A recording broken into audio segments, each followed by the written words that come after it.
Welcome to the D&D Fitness Radio podcast, brought to you by your hosts, Don Saladino from New York City and Derek Hansen from Vancouver, Canada.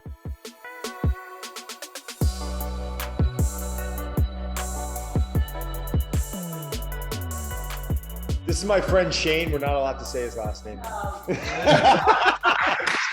No, I'm kidding. This is Shane. Yeah, we could do like a little strip over his face. Yeah, national security.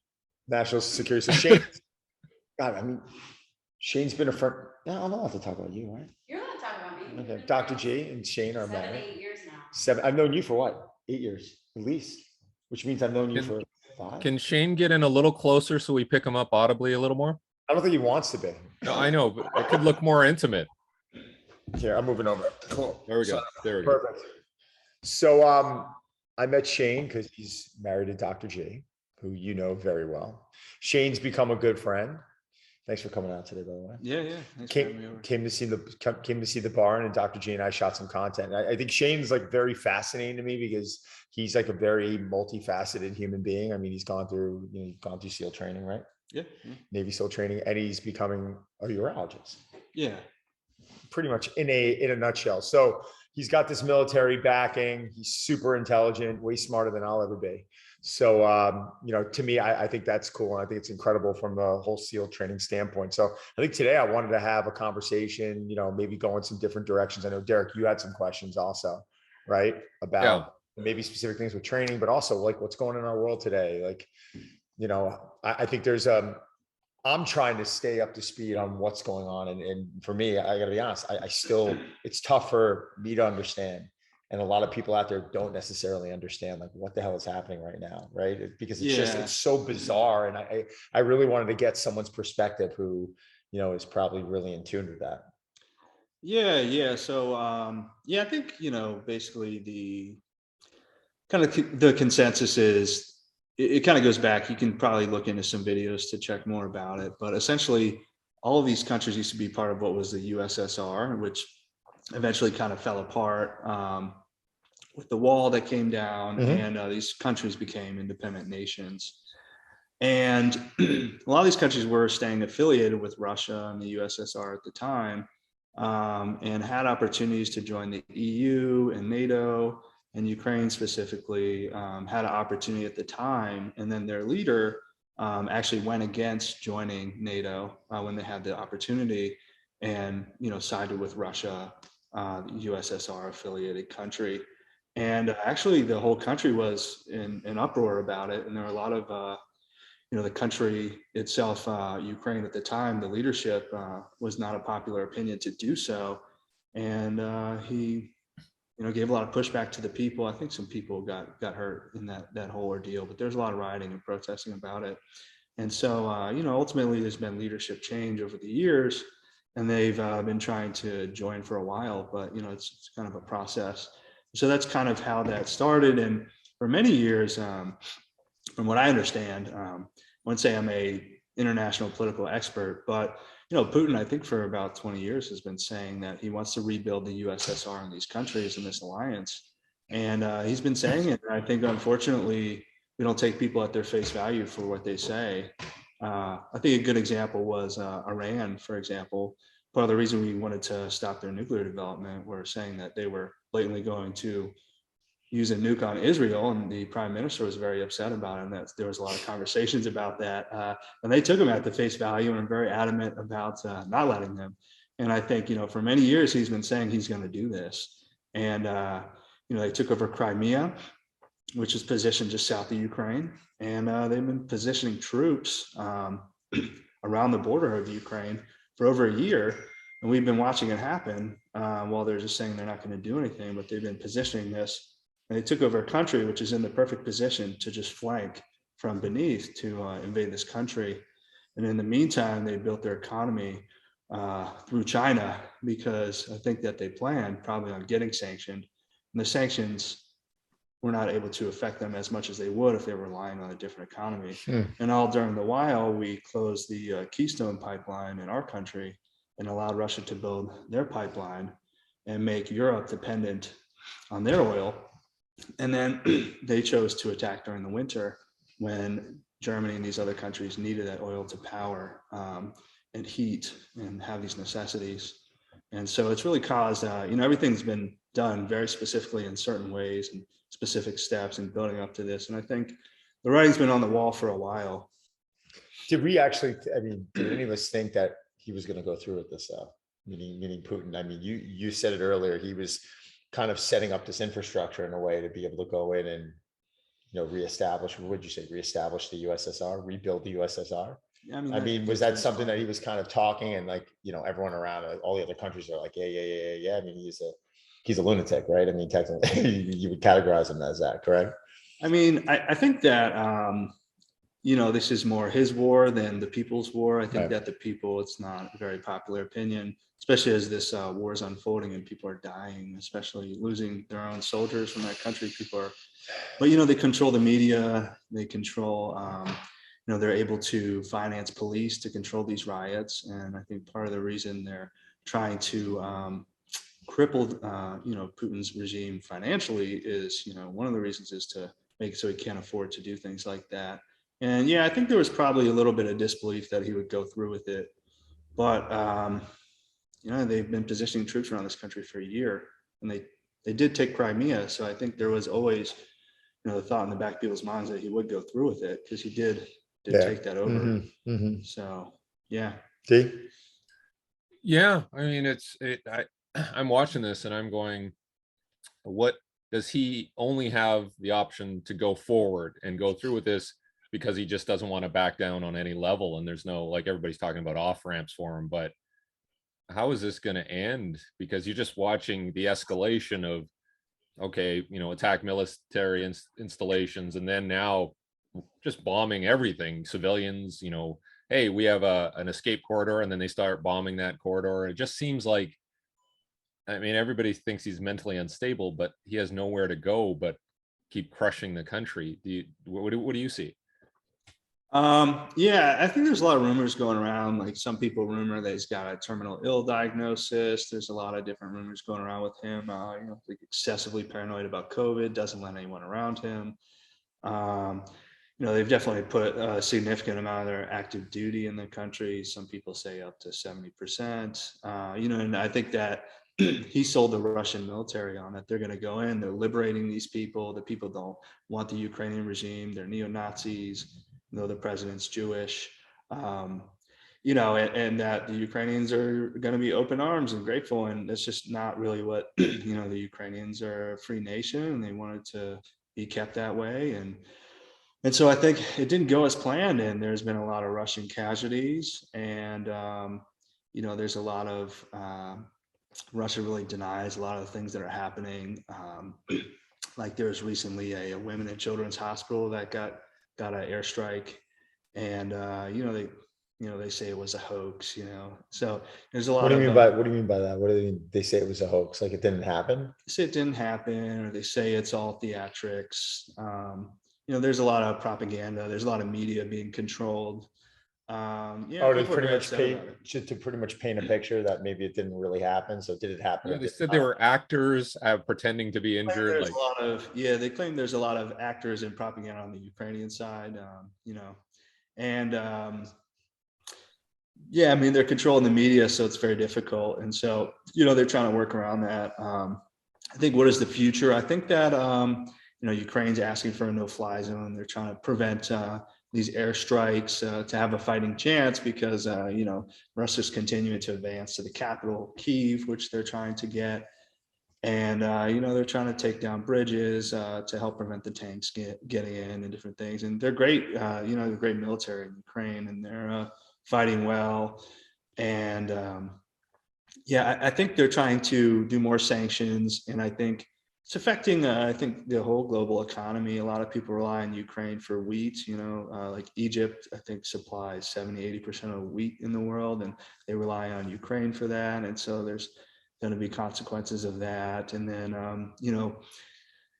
it's obviously risen our oil prices. And then there's, the United States and other countries are pushing other European nations to not buy oil from Russia because, for example, they're the main supplier of Germany.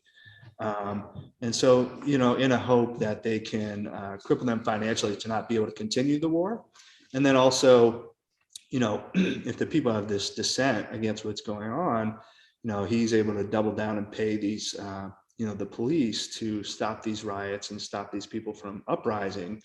And, as long as he's got the financial means to do so, he's going to keep the people in control, even though the people really don't support that.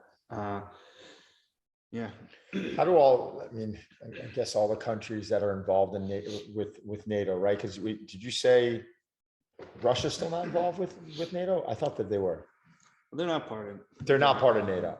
So, but all of the countries that are part of NATO, what is their involvement in, going in and helping out through all of this? So there's like various countries that want to show support. So Germany is trying to support. Poland, offered to give fighter jets, as long as the U.S. would deliver them. The U.S. Refused to deliver them because I think, Putin feels like his back's up against the wall and he's taking these losses and expected to go this way. And now he's escalating because he's feeling very put up against the wall, and he's, his economy's becoming crippled. The rupee's less, I think it's less than a penny, in value at the moment. I think their inflation went up 17%.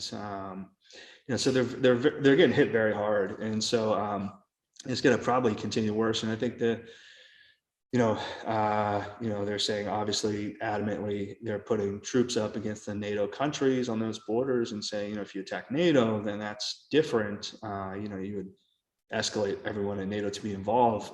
Legally, that's the agreement. So if you attack a NATO country, other countries are obligated to oblige and support each other. And so it's a very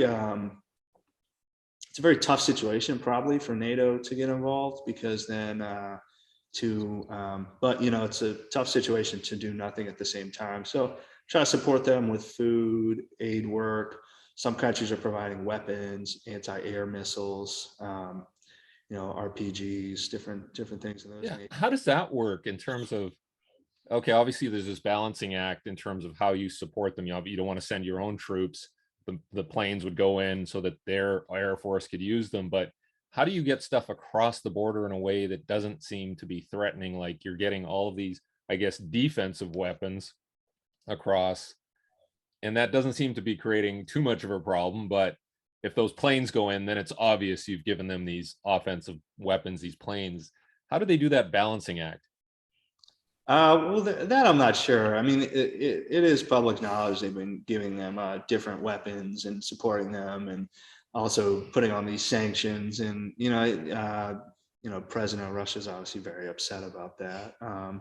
And he's saying that he's making comments to the nature of these are kind of acts of aggression towards Russia. If you continue this, these can be considered acts of war against us. And so he's kind of making his own terms on what he feels is appropriate, the other nations' responses are. And I mean, he's currently obviously very upset about the support people are receiving, because he does want to take back this nation that was once part of the USSR.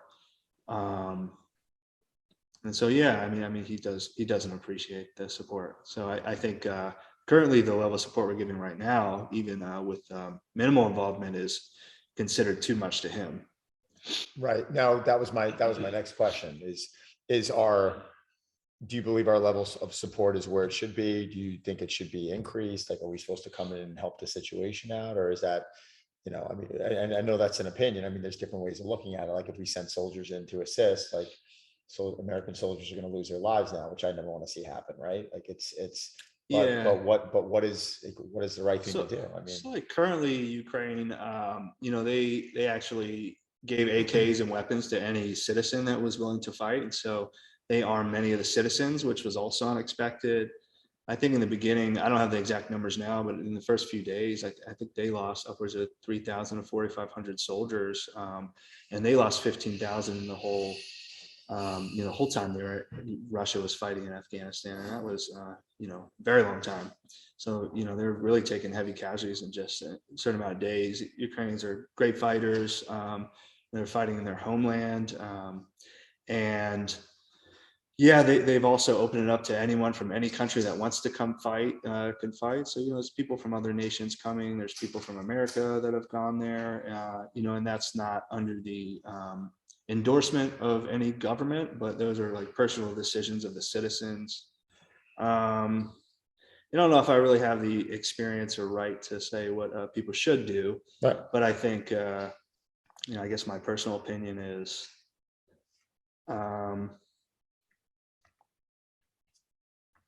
don't know. It's tough. Right. I think it's just kind of depends on where we think this is going to end, and what we think ethically is correct. I think the leader of Ukraine is a great figure of democracy and has really given a lot of people hope. I think it's really hard for me. I lost a friend, Glenn Doherty, in the 9/11 Benghazi thing, and I really felt pretty sick by it. I felt like the people were really just kind of left to die, and we could have done something. Right. And so I think I draw a little bit of a personal reflection upon that situation, and I think it's a little disheartening to me and hard for me to watch people, who I feel like we're a free society and didn't really necessarily deserve all of this, to really be attacked in this way, and all these innocent people getting hurt. And so, for me, it's hard for me to watch and watch people, not do enough. I always feel like I wish there was more we could do. So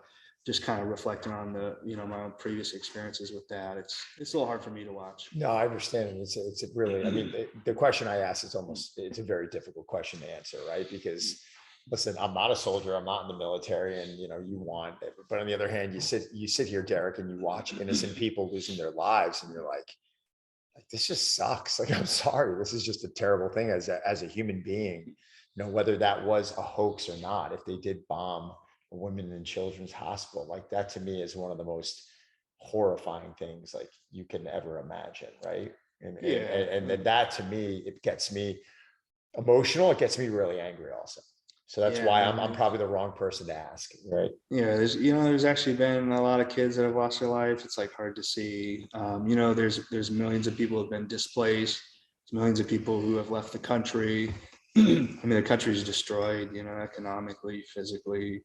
I mean, it's in shambles right now, and it's hard to see. And I don't think the right answer is to do nothing, but I guess how much is the question, and I think it's a hard thing to really say.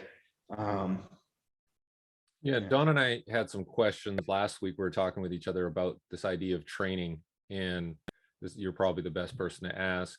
But you have civilians taking up arms on one side.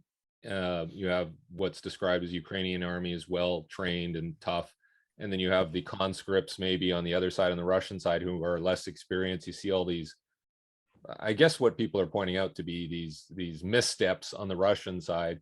But how important is training? So if you have a trained force and then you have these people just picking up arms, how useful can they be? How quickly can you train them up to be productive soldiers, I guess? Is that a realistic thing to expect that these people will fight?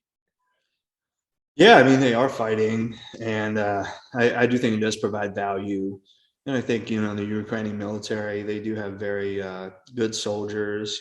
Some would argue that they're better trained, better fighters. And I think the Russians have a lot of pure numbers and a lot of firepower, and that's at their advantage. And I think tactically, I think the Ukrainians are doing a better job. And part of it is, I think some of the people were kind of sold a false dream of what to expect. They weren't expecting to walk into this big fight. They were expecting to walk in to liberate these people who didn't want to be oppressed by this neo-Nazi leadership. And that wasn't really what they walked into. And that wasn't really the case. And they met a lot of resistance. And, they even found people punching holes in their gas tanks so they couldn't continue on to do this fight. So there's a lot of, I think, from what I see on the news, at least, there sounds like there's a lot of dissent amongst the military, Russian military itself, about really whether they want to be in this fight or not, because what are they fighting for if it's not what they were told they were fighting for, I guess. I saw some of the interviews. They'll capture a few Russian soldiers, and the Russians are like, we thought we were doing military exercises and we end up in Ukraine and everybody hates us and I'm so sorry. And I'm assuming that's not sort of a propaganda type thing where they're coercing them to say this stuff. I'm sure it's pretty genuine. I don't know what your thoughts on that is. Yeah, I mean, from what I gather, it sounds like they were really sold some false things, and they weren't expecting that. And yeah, I mean, I think it's pretty accurate. I mean, can we? I want to kind of take a little bit of a step away right now. Yeah. If you don't mind, because there's only, we can keep beating a dead horse right now, because it is very emotional, and it's very a lot of questions that I don't want to ask because you just aren't going to have the answers to it. I don't want to put them in the situations. We can edit that out. But would you mind talking about SEAL training a bit and going through that experience? Are you okay? Yeah, sure. With that? We're going to just cut that portion out, and we're going to kind of continue. And so when did you make that decision? Yeah, I'd say around like 2007, 2008, decided to join the military. Was that something you were you were obviously, you got to be very passionate about that, I think, to be able to go. Every SEAL that I've met, like there's no faking this, Derek, right? Like there's every single SEAL I've met and I've worked with, and I won't mention names, but I've worked with a handful of them. They come off as some of the most humble human beings that I met. It's almost like, it reminds me of that pro fighter that's humble, that walks into a room and knows they can kick everyone's ass and they don't have to talk about it, right? It's like, every one of them I was around, there was this level of like, they're showing up, they're trying to learn from me from a training standpoint. You ask them questions, it's very subtle answers, it's nothing arrogant. And it's something I think I got really drawn to because I understand from speaking to you guys how difficult that is, not only physically, but mentally, to have to go through all that training. So committing to that, I mean, that had to be, was there any question mark when you started embarking in on all and that's not a peacetime decision. That's like, you guys are actively engaged in Afghanistan. It's not necessarily like it's a Pat Tillman type decision, right? Like, hey, I'm going to do this, and I could be seeing action pretty soon. Right. Yeah, I think that was part of the motivation too. We're actively involved in Iraq and Afghanistan, and I think once you make the decision, you're all in. I mean, obviously, if you want to be successful at it, at least. And I think I just wanted to serve my country in the best way I could, and really kind of be involved in some high-level things and make a difference out there. And I made that decision to, try to, I think being a SEAL seemed like a good fit for me. And so I joined around 2008. There's about a 7-month wait to ship out. So I ended up leaving around 2009, and went through training. And what's that process now? Can you talk about like the length of time, like how many months? From like classroom training to actual physical. Yeah. So there's like some minor changes recently, but you compete nationally for a contract. You typically take this big exam. You got to qualify to get in on the exam. And then once you do that, I originally had a different job picked out. And then you get to sign up for some job in case you don't make it.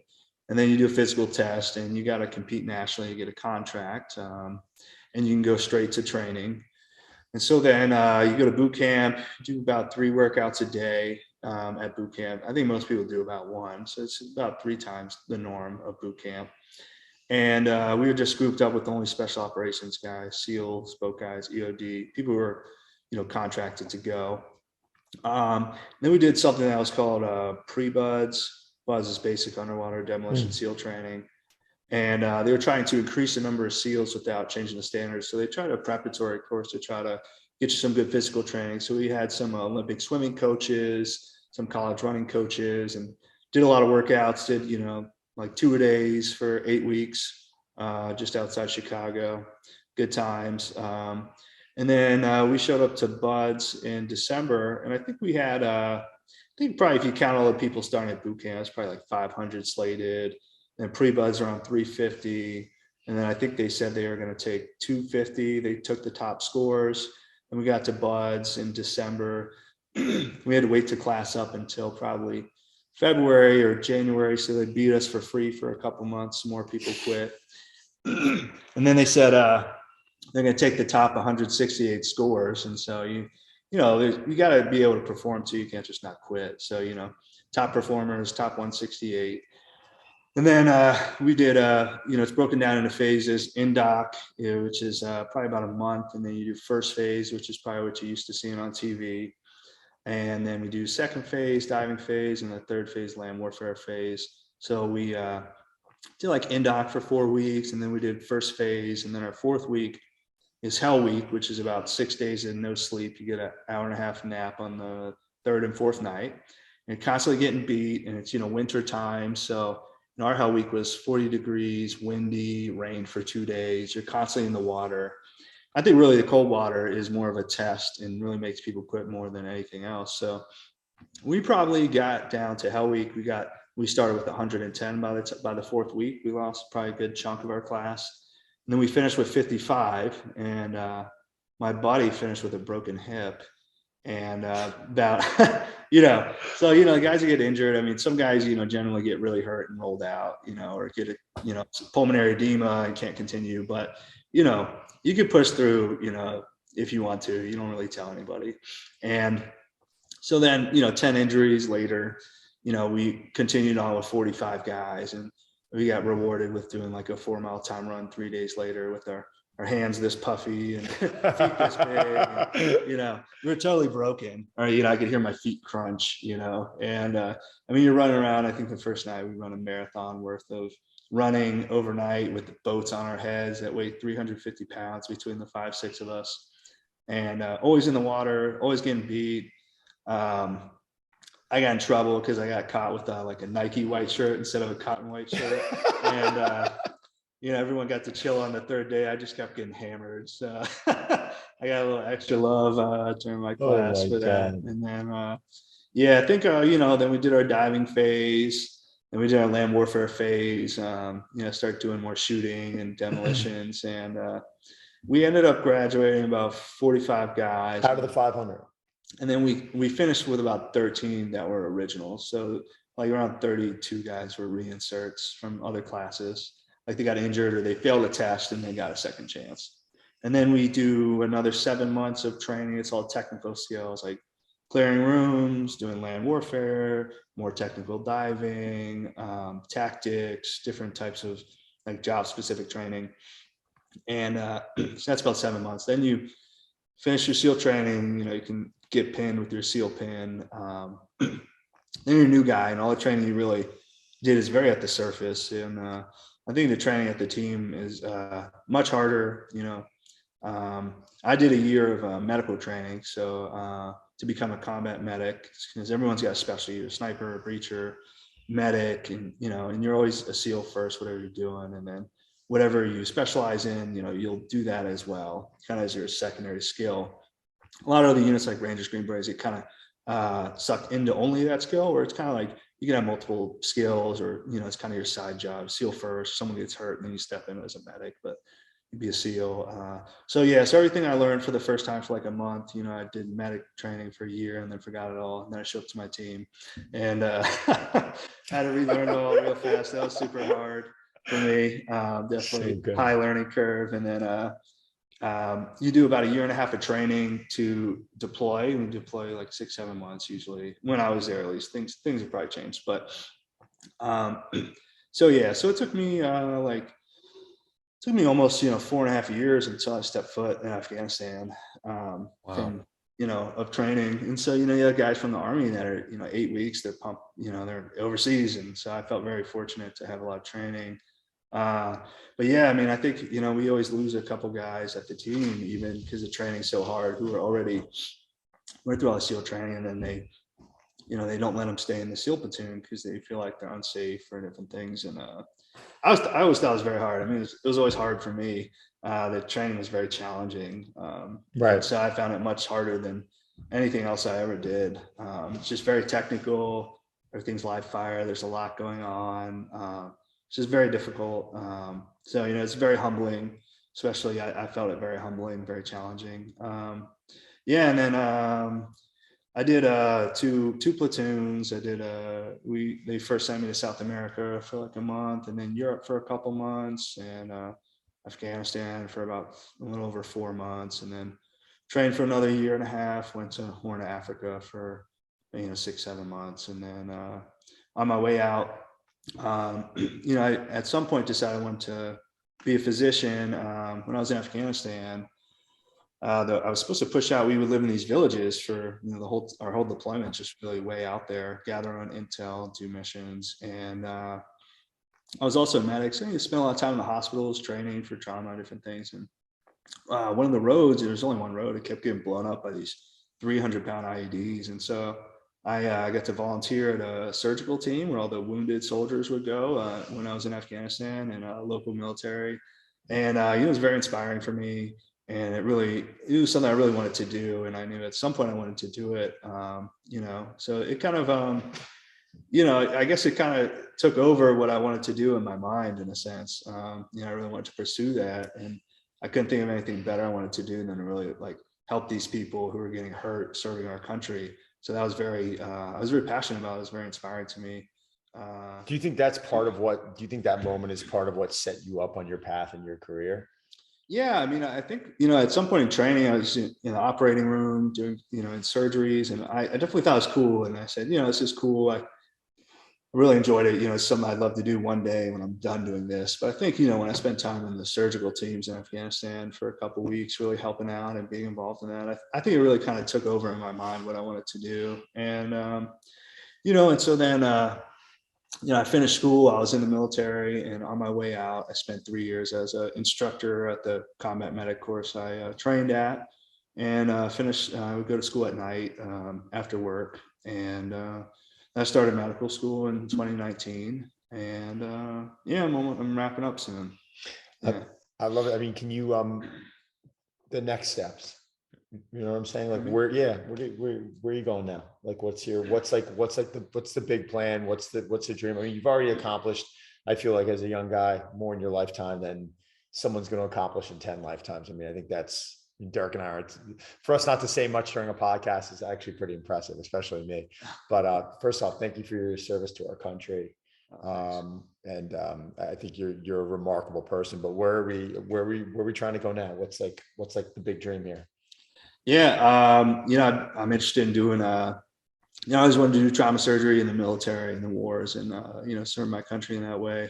I think, as time evolved and as I grew older, the war started to end. We pulled out of these places, and I just, started to start a family and be more involved in that. I wanted to have a family. And, I think, it's very, my hat's off to people who deploy and their families, and it's very challenging dynamic. And I think, I was satisfied with my time, and I wanted to make sure I was around the whole time for my family. And it was just a personal decision. So I decided to separate. And I think as time moved on, I think, I was less interested in trauma surgery and looking, but still, interested in operating. I got kind of interested in emergency medicine for a while, but as I was in medical school, I got really drawn into some different fields, got to try out a lot of different things. I really liked urology, which might sound strange to some people who don't know what it is, but it's a completely surgical field. And what they do is focus on a lot of men's health. Some people specialize in men's hormones, fertility. Some people will focus on, trauma, reconstructive surgery. Other people are doing, kidney stones, minimally invasive, enlarged prostates. Some people are doing cancer, prostate cancer, bladder cancer, testicular cancer, different things like that. And some people generally do everything. In my time, I really got drawn towards the oncology aspect. We have a cancer center where I train. And then more recently, been really interested in the trauma reconstructive surgery, because some of the projects I did in medical school was looking at the military. And I'm going to present some of this stuff. We did a big study lately with a lot of data that's not been published yet about injuries overseas in Iraq and Afghanistan, and actually as well as Syria and different places. I started looking at guys who are getting injured. And so there's a lot of data, 2001 to 2013. And guys, you hear a lot, how many people get affected by IEDs and how many people get injured by that. What you don't really hear about is, a large portion of those guys are affected in other ways. If you think of an explosion at your feet, a lot of guys are suffering from kidney trauma, genital trauma, testicular trauma. And a lot of this stuff is very salvageable and fixable. And, it can cause, if you can imagine, if it happened to you, the psychological trauma and effect it's going to have on you. So I got really drawn towards the trauma and reconstructive surgery portion of it. And so I think it's really good path for me. I feel like I'm hoping to give back and stay involved with the military community as well, and guys who suffer from those injuries. I know there's a good program in Texas I'm very interested in that trains in that, and some good people who have experience in the military that specialize in that. And so, that's kind of what I've been interested in doing lately, and I've always been trying to find a way to connect the dots back to serving the people that have done so much for me. So I'm hoping, this might be a way I can do that too. That's pretty awesome. I remember I was coaching track back in around, 2006, 2007, and we traveled to University of Washington to go to track meets. And there was the largest number of amputee athletes I'd ever seen because of those types of injuries, right? And they were amazing athletes, but just the sheer number was like, wow, geez, something's going on. And then I saw the Alex Smith reconstruction of his leg and how he got involved with the military to help with his rehabilitation. I thought that was pretty inspiring, how he came back and kind of leaned on those people that have had similar injuries, overseas. So those are two things that really, I really noticed. The one thing I wanted to ask you was, during the training and even when you were deployed, were there times when you're like, wow, I can't do this, or you just sort of, thought that this was really tough and I might have to give up? Or did you just keep plowing through? Was there something that was driving you through all this? No, I think you evolve past that when you make it through Hell Week, which was our 4th week. And I think I've spoken to my wife, Gabrielle, about this a lot, like how people have internal dialogue. And I think actually in psychiatry, I learned about something where people have internal and external locuses of control. And so there's people that have external locuses of control, and their emotions are very regulated by the external environment and what happens to them. And there's types of people who have a very internal locus of control. It doesn't matter what's happening around you, you're in charge of your own emotions. And so I feel like I have a very internal locus of control. And I think that you graduate beyond this dialogue. I think everyone has, internal dialogue, and you always have to some extent, but you get over it, you have it for a second, you move past it. And I think for the most part, you don't have that internal dialogue anymore about, can I do this or not do this anymore? You don't think that way anymore. You've kind of changed the way you operate. And I think the way you operate is, even in medical school, I've been in very difficult situations that are challenging. And I think it's that you've decided what you need to do and you figure out how you're going to do it. And whether you have to get up at 3:30 a.m. every single day and bust your ass and work twice as hard to accomplish it and stay hyper focused, you're going to accomplish it. You're very resourceful. You do whatever it takes. And I've talked to some of my medical school classmates. There's always this myth, like, oh, well, not, per se me, but in general, someone would say, oh, you're a SEAL, or you're this, or you're Don Saladino. Of course, like, it's no problem for you, because you're this. But that's not what makes people who they are. You're not born a SEAL and you're just automatically good at things. Being a SEAL or being Don or being you, it's a result of your habits, and it's a result of what you do every day. And that's the end product. And the people, what they have in common is that people are very disciplined, people are relentless, and people will find a way to get it done. And people are extremely hardworking and they don't quit. And I think that being a CEO or being successful or being an entrepreneur that's very successful, those are products and end results of your everyday habits. And your everyday habits are what you become. It's not a result of who you are. You are a result of your habits. Yeah, I think this is like probably one of the strongest messages that I've ever been a part of on any podcast I've ever been involved with, because this is literally what he's talking about. It is the magic ingredient that I think a lot of us have to find, right? Like, and you said, Don, so like fitness to me, wellness to me, maybe that's something that I practiced, right? Or I became great at, right? I mean, there's other things that I might be a mental midget on that I have to become a bit better at, right? I mean, that's just human nature. I was speaking to a friend of mine last night whose son just got called up to the AHL, for hockey. And this kid's been in, playing some form of professional hockey, I think for almost, probably eight plus years now, and literally injured, surgeries, how to leave this school to show up to that school, red shirt, like just literally over an 8-year career, got every single speed bump thrown at him. And I've been following him and I've been a fan, and was talking to his dad. His dad just looked at me and he goes, you know what I'm most proud of is just this level of resiliency, this fight.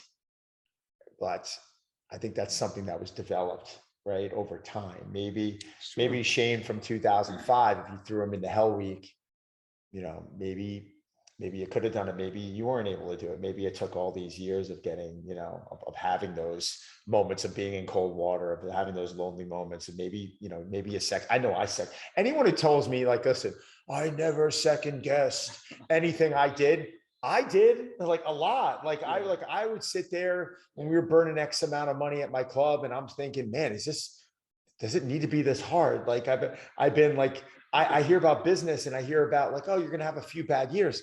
I've had like 13 bad years straight where like, imagine going to bed for 13 years saying like, can I pay my employees? Or like Con Ed shutting my power down, or American Express shutting my credit card down. These are things that I'm speaking of humbly, I had to go through that. But would I go back and change any of that? Right? Would I go back and change like my hearing issue in the second grade, or my stuttering issue in the second grade? Like in the moment, it was the worst thing ever. I got made fun of like crazy. I was in like a little class of 5 kids, and we used to have to walk out with a full classroom looking at them going, oh, these are the dumb kids. And at the moment where I thought that was the worst thing that ever happened to me, I don't know if I'd ever go back and change it. I think it was the greatest thing that ever could have happened to me, because I'm not here right now talking to you if I didn't go through that. So it sounds corny. It's like, yeah, I think these things happen for a reason, D. You know what I'm saying? Like, I think it happens to all of us on different levels. I was not in the military. I did not have to do what you did. I didn't, but in my own world, I had to build, and I had to become stronger up here through specific things got thrown at me. Right. And I think that's part of it. So the reason why I'm ending my portion on this is it's not always easy. When these people are contacting me, they're like, I think I have adrenal fatigue. And I'm like, you're probably fine. Like, relax. Like, it's like, you know, you got to wake up, you know, you got to get to bed a little earlier. Dr. Gabrielle Line and I were talking about today, like people will come to me asking me about this supplement stack and that. And I'm like, yeah, why don't we try and fix our sleep? Right. Like we start focusing on the wrong thing sometimes. And we start immediately putting ourselves in this negative place where like, I can. And I really believe like, this isn't 100% diet. This isn't 100% training. This is 100% mental. Like this is 100% up here life. Right. I agree. And, you know, yeah, I totally agree. And, you know, I'm nobody special, you know, I'm just a dude. And I think it's just these challenges in life that we go through. We all go through our own challenges. And I think that overcoming these challenges are what really make you more resilient and able to tackle these things and become better in your life. And so I think like we would all probably do it all over again because of where we're at today, because it enabled us the tools to become better. And I think the truth is, you know, people aren't serious. And if you're serious, you're going to be disciplined, you're going to get it done. And I think it's just, you have to be committed. And I think that these challenges, they make you better while they're hard. You know, I've definitely second guessed everything I've done and wanted to just not keep going, but, you know, you stick to the plan, put one foot in front of the other and you keep going. And, you know, anything you do is going to be hard and it's worth it. But I think you really just you're going to have the hard moments and very challenging times where you almost fail. And sometimes you will fail and you got to pick yourself up and you got to just put one foot in front of the other and stick to the plan and keep going. And I think it makes you better. And I think many people who are very successful in business and in different avenues of their life, they've been through that and they kept going and they put one foot in front of the other. And, you know, you look at some of these people, some of the most successful billionaires in the world, they failed at business 5, 6, 7 times. It was the 8th time that they really hit it off and became successful. Right. But the general public who's witnessing this stuff, they don't want to focus on the times that these people failed. They want to focus on their morning routine. I'm like, people ask me, I mean, Dr. G's over here laughing, but it's true. Like, Don, what's your morning routine? Like, I listened to so-and-so and he's waking up drinking like mint tea and he's meditating for 10 minutes. I'm like, really? I'm like, cause it's a complete shit show. The second my alarm goes off, I'm like running to the bathroom. I'm normally like running into the wall. I'm brushing my teeth, I'm showering. And then I'm trying to like hydrate, eat my breakfast. And then I'm writing emails. There's a lot of things that probably don't look and feel right. Right. Yeah. When you listen to Tony Robbins talking about his morning routine, I'm like, yeah, but I know when Tony was living in a cardboard box, he probably wasn't doing that, right? And he had to. So I think sometimes we get a little ahead of ourselves, and I think society wants to get to those magic moments. They want to get to, those moments where, God rest his soul, Kobe Bryant's holding the trophy over his head, and they're not really necessarily talking about when he blew the game early in his career and he sat in the gym for 18 hours shooting till his hands bled. Like it's those moments I think that make the great moments. So people seem to focus on the details almost too much, like this. I mean, you'll go on and you say like, oh, we're going to do Navy SEAL training. And from what it sounds like Shane's saying, it's not about that. It's about the process. It's about, the stress of the process, that because I read it, it said it costs over $500,000 to train a Navy SEAL. And I'm sure you're not pulling out like, oh, I got this skill. It's like the whole process is what made you who you are, and you overcoming these things. Yeah. And I think as a general, as a blanket statement, I think what I see most commonly in people, there's a lot of people that talk about the morning routine and are looking for this magic bullet. I think as a whole, what people need to do really is, be disciplined, go to bed early, get up early, get to work, train. And people have these self-imposed limits on themselves. So like they're done for the day at 5 o'clock and it's time to watch TV the rest of the night. Or I have to have 2 beers and watch Netflix. I'm exhausted. You know what I get home doing after I'm done working? I've been up at 4:30. I've been in surgeries all day. I get to work. I'm like working on research projects. I'm studying. I'm doing flashcards. I do hundreds of flashcards. I'm doing like, 30, 40 questions, 80 questions, practice questions. I'm working on research projects. I'm going to bed at 11. I'm back up at 4. Like I get to work when I get home. I don't have this self-imposed limit that at 5 o'clock I'm done for the day. And, I'll sit there and watch TV. I don't even have a TV propped up in my house. I'm busy. I'm doing stuff. I'm focused. And it's because I'm serious about it. I think people aren't serious. And if you're serious, you're going to be resourceful. I think, I think one good step people can do is you can really pick something you don't want to do every day and do that thing. And then the next day, pick something new that you don't want to do and do that. And after a while, what you'll see, you'll start tackling things that make you uncomfortable. If you do one thing that makes you uncomfortable every single day, I think you'll see that it'll change you. I'm going to end it on that. I mean, that was just, it's like, hold on, mic drop.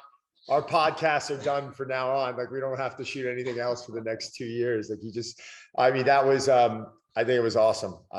Dude, thank you, man. This is well, thanks for hanging with me. No, man, talking to you guys. Listen, it was incredibly interesting. And I know everyone who's following us. I mean, guys, this is on you, right? I mean, I think this is on you. Like you don't give me the excuse. Don't give Derek the excuse that you don't have the time. We could find the time. And I think you said it. It's like how bad do you want it? If it's someone, and I always say this, I'm like, if you are content, if you're happy, if you're going off and you're doing your 9 to 5, you're spending time with your family and you're like, this is it, I found happiness, then I'm never going to tell you to do more.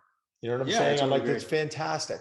But if you are turning around and you're not, and you want more, like if you want it, whatever it is, more love, more life, more business, and you're not turning around and you're getting done with the day and saying to yourself, all right, that's it. It's time for me to kick my feet up. No, it's not anyone great at what they do. Like his wife and I, we laugh sometimes because we're on the phone at 7 o'clock. She's putting the kids down and I'm asking her questions. I'm trying to get better. She might shoot me. She might fire up some questions in an area that's not her scope. And I'm trying to help out. Like we don't sleep when it comes to stuff because we love it and we're passionate, but that's why we're trying to become great.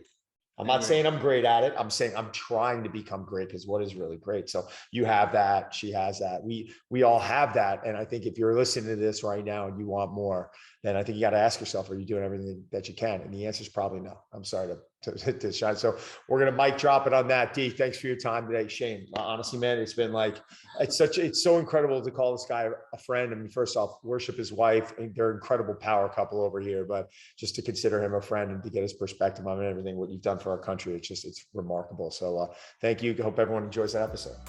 Thanks.